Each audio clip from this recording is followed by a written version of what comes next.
100 years ago, families of four were able to be supported by a single income.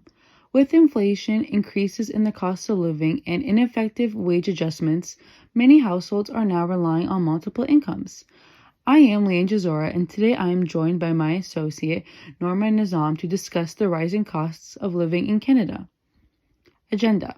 Today we will be talking about background information, analysis, and future predictions. Growing industries.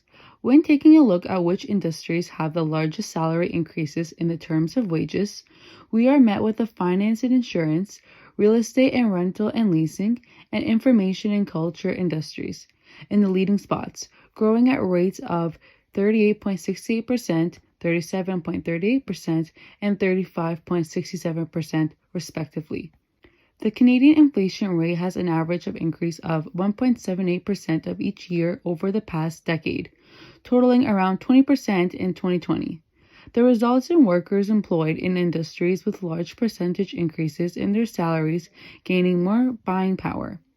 When they consume, they can afford superior products, luxury goods, and can afford to buy out of wants rather than only needs. Chart of growing industries. Although these three industries grew the most over the decade, this chart demonstrates that they are not similar of wages. Real estate workers are consistently paid significantly less than those who work in the other two growing industries. Dying industries. When taking a look at which industries have not seen salary growth, we are met with the manufacturing, educational services, and utilities, growing at respective rates of 20.15%, 21.05%, and 21.72%. Although inflation has grown 20% over the decade, other expenses such as the price of a house has made these wages unlivable. Chart of dying industries. Similar to the first chart, we can see that the percentages do not tell an entire story. Those in the utilities industry make more on average than workers in the educational and manufacturing sectors, in spite of having the third lowest growth rate. Constant and non-constant demand industries. A constant demand industry means that those jobs can never be eliminated or replaced. Canada will always need healthcare workers, construction jobs, educational services, public administrators, and others regardless of technological innovation. Many Canadians go to post-secondary education with this knowledge in mind, so they set themselves up for a steady future. To contrast, non-constant demand industries are jobs that will eventually be eliminated due to technology innovation and automation. A primary example would be the accommodation and food service industry. This is also the lowest paying industry on the average under the North American industry classification. Cashiers at fast food restaurants such as McDonald's are being replaced by user-friendly self-serve kiosks, also for drive-thrus. Cashiers at grocery stores are being replaced by automated stores such as Amazon Fresh, where the grocery cart scans products as you go, eliminating the needs for cashiers and baggers, as well as self-checkouts at traditional grocery stores such as Walmart, Superstore, and Food Basics.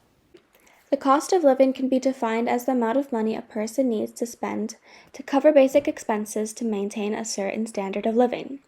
Canada generally has a higher quality of life, but this quality is getting harder to maintain with increasing prices across all markets.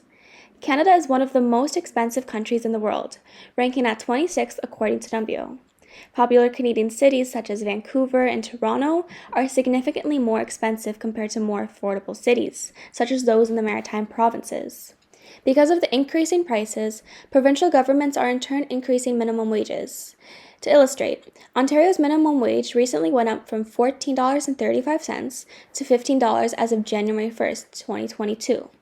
Although this was an effort to help Canadians, businesses responded by increasing the prices of their products, which made the wage increase useless. Servers who are paid below minimum wage are suffering due to consumers' inability to pay sufficient tips. We are also seeing increases in gas and housing prices, making sure that living is more and more unaffordable every single day. The data we have collected from Statistics Canada to represent weekly salaries is not as much as it seems, although some industries, such as mining, quarrying, and oil and gas extraction bring home over $2,000 per week on average. But Canada has high taxes in place, with progressive tax ensuring that those who make more money pay a higher tax rate. Those workers end up with a lower disposable income after deductibles and taxes, meaning that they really need to budget carefully in order to cover their expenses. Moreover, most Canadians cannot keep up with the increasing cost of living. Nearly a third of industries have increased wages at rates below 25% over the past 11 years. This is not sufficient. A possible course of action the government can take is implementing price ceilings. This can look like capping rent costs at $1,000, so landlords are not allowed to raise rent every time there is a wage increase. But where will this lead Canadians? With all of the data we have researched, we have come to the conclusion that Canadian youth will need to rely on their parents to support their quality of life. Failure to launch, which is described as an inability to leave home and support yourself, will become more common. Youth will not be able to buy houses as prices have increased drastically. Houses that may have cost $100,000 10 years ago are now being listed at crazy prices such as $600,000 or greater. We will also see more dual income families occur. This is when both parents of a household need to work full-time hours in order to keep the family afloat.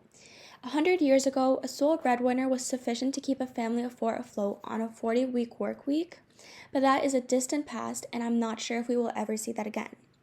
Lastly, we will see a disinterest in certain fields. When looking for careers, workers are looking for two things.